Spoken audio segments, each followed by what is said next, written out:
us gon' down, yeah. They chasing the cloud, I'm not running, they run. That's not what it's about, so please quiet your mouth. See that us gon' down, yeah. I'm just into the music, inspired to do this. With God as my witness, I never be losing. So you just heard a little bit of our Silver Award-winning song in hip-hop R&B for this year. The song is called Doubt, and it was written by Joshua Maxwell. And we're happy to have Joshua as our guest today. Hi, Joshua. Hello, hello. Thank you for having me. Thanks for taking the time to talk to us. So can you tell us a little bit about your song Doubt and what inspired it? Sure, yeah. So Doubt was an interesting song. I actually came up with the concept a while before actually putting the instrumental and getting the lyrics down. I like to write kind of songs that are more, at least right now, more on the autobiographical type of side. So during that time, which was, I was just a little bit of doubt was going through my mind, just like, am I in the right kind of school? Am I doing the right route? Am I in terms of music? Am I like good enough to really do this? Like, so it was just a lot of a doubt was going through my mind. And I said, well, I like writing autobiography types of songs, so I figured why not use doubt as the next concept for the song. So I reached out to a friend of mine named Reed. And Reed makes instrumentals, and I reached out to him. I said, hey, I have another concept. Can we meet up? Can we, discuss this and kind of chop it up and see if we can come up with the instrumental that I think will work? I was really listening to Travis Scott and Drake at the time, and one of their tracks, Sycamore, that they made, and I was like, I really like their instrumental here. I think it would fit for Doubt. So I was like, let me just reach out to my friend who I know can do this, and we'll see if we can come up with something unique that I would really enjoy, and we did, for sure. That's great. So in terms of that collaborative process, do you usually work with somebody who does the beats and then you do the vocalization and lyric writing?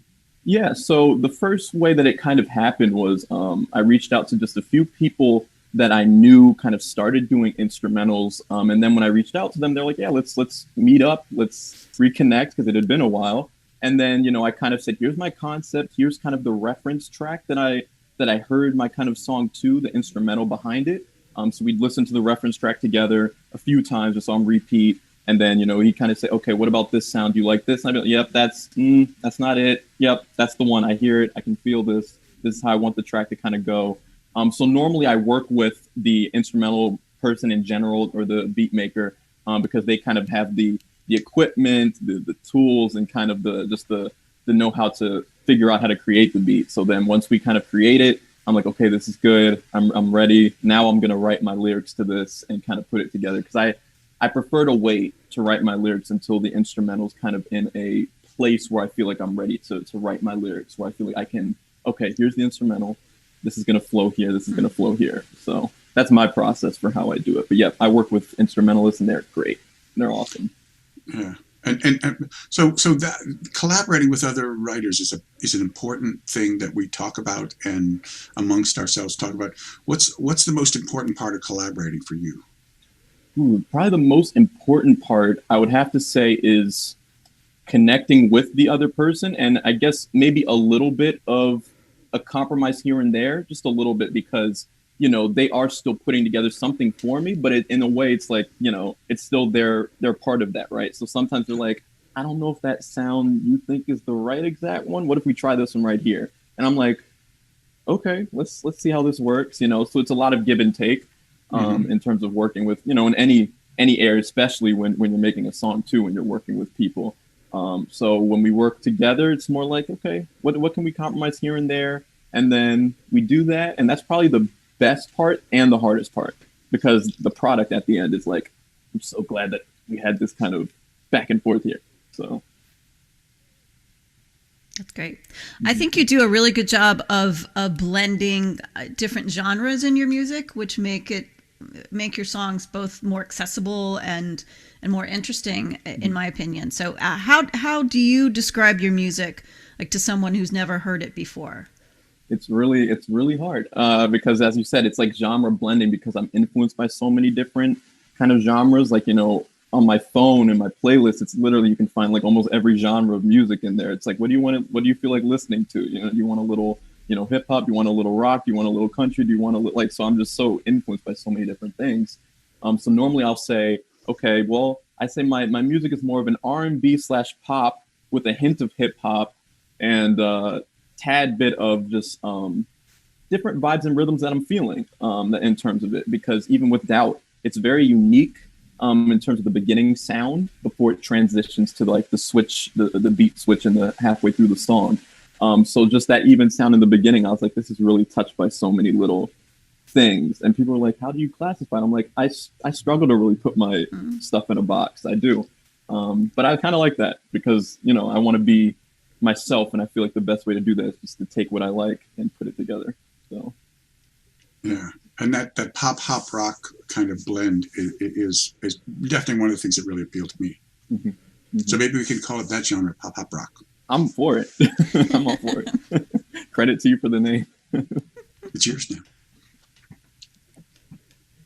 So, and you come from a musical family. I think you have a grandfather who was into music, and you have some projects that you're working on with your brother, and stuff, even some family dancing TikToks. So, can you tell us a little bit about your family and how you make music with your family? For sure. I mean, starting with the musical background, it's really been a part of our family for generations. Just Gene Red the Third, my grandpa.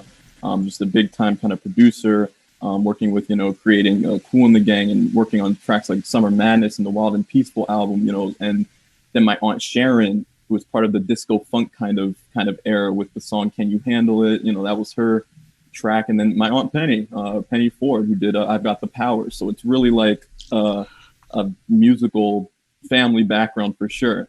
And I embrace it, especially now. And it kind of helped me to focus on my kind of calling, you know, so to speak, because I'm like, I think I'm supposed to do music. So it was like, well, knowing that my family history is so into it, I'm like, well, now I feel more confident in it.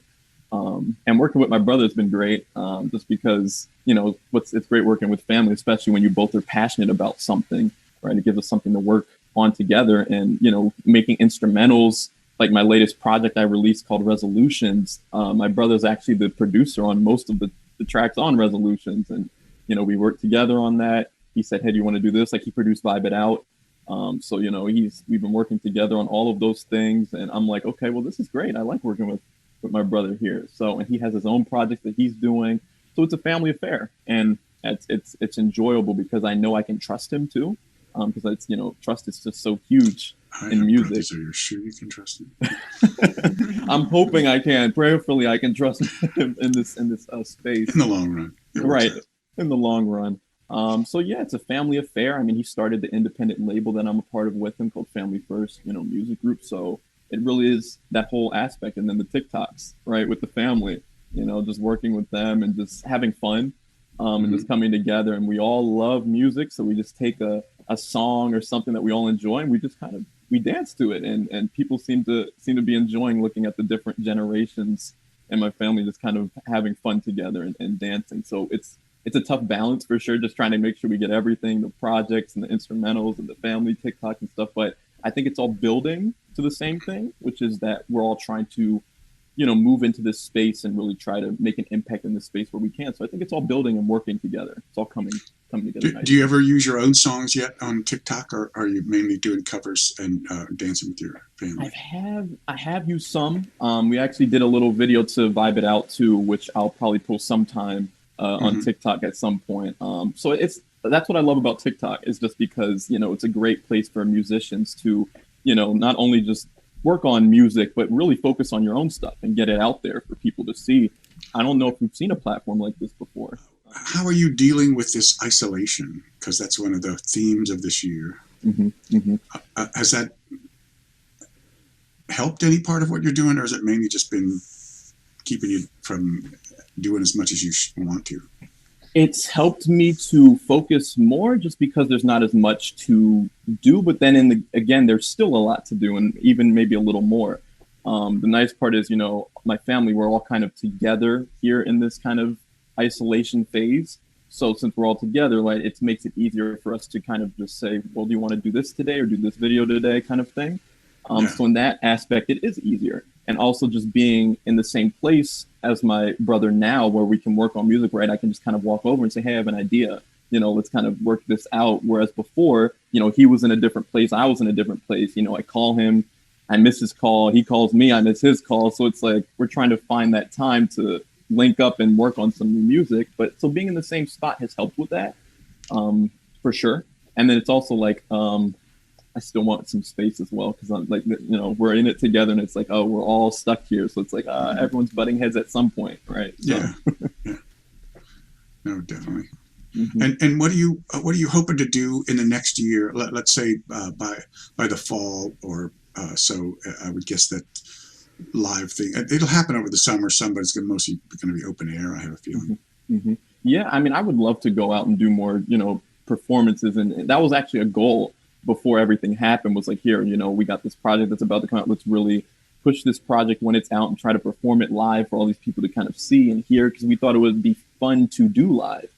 So of course we had to put that on hold, like most artists and musicians now, in terms of performing live. But in the fall, I'm working on a few new tracks now, a new project, a little EP as well that I'm working on. So I'm hoping I can get those singles out in the summer, and then the project out in the fall, and then God willing, hopefully we'll be able to maybe do a little bit of live performances again. But if we can or we can't, then we're thinking maybe using that TikTok platform and maybe putting together like a little live something, like live on Instagram and things like that to kind of do a performance, virtually, but still. You released an EP, last November? And how did that go, releasing it in the middle of a pandemic? Did you get the attention that maybe you would have if you had been able to do live shows? It was interesting because the original release date was scheduled for around probably May-ish, but just the, COVID happened, and then recordings got pushed back, mixing got pushed back, and it really got pushed back to November for when we were releasing, which I think was actually a blessing in disguise, just because I hadn't really explored the TikTok realm as much yet at that time. So having explored it more, and then kind of building somewhat of a following on TikTok a little bit and growing, it was like, okay, well, actually, this is better now, because now I have more ears that'll actually be willing to listen to my EP when it comes out. So it was a blessing just to have to wait to release it. Was my patience tested? For sure, because I was like, man, I want to release this to the public and everything. But it was helpful, and I enjoyed when we released it too, because we released it, just after things were going well. We already released Vibe It Out before that. And then it was just like, this is the right time, right at this November kind of 7th date. And we released it, and it was received, really well. And people still are sending us messages like, I listen to this all the time. I'm still repeatedly listening to this song. So that's always great to hear. And now they're like, when's the next stuff? I'm like, I'm working on it. So. All right. Well, thanks, Joshua. Thank you for having me, and thank you again for picking Doubt. I'm just into the music, inspired to do this. With God as my witness, I never been losing. I'm already winning. Listen closely to all of the lyrics.